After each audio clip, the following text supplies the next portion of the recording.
We're doing some more SAT prep. This is 3.2.19 on page 523, which is practice test 3, section 2, number 19. We are given a diagram that is better than this, but looks kind of like this.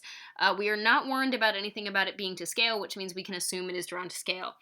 In the figure above, meaning the figure we have here, triangle XYZ is equilateral with side length of 2.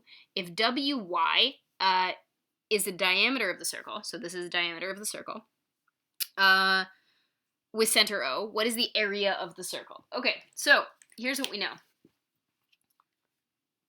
We know that each side of this triangle is a 2, right? Meaning this whole thing is a 2, this whole thing is a 2, and then each one of these must be a 1, right? Okay, and we know that because these are 60 degrees, right, what we essentially have here is a 30, 60, 90 triangle, right?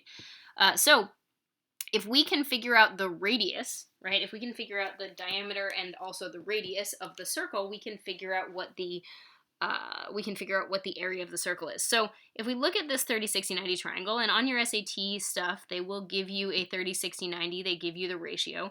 But essentially, a 30, 60, 90 triangle has a ratio.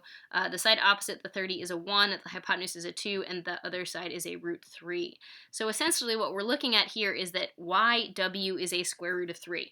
If you don't know that ratio, you could have also figured that out using Pythagorean theorem, right? You could have done hypotenuse squared, which is 4, minus the leg squared, which is 1, and inside a square root, and you'd get root 3. So that's fine. So what we get here is that the diameter of this thing is a root 3, which means the radius of this circle is a root 3 over 2.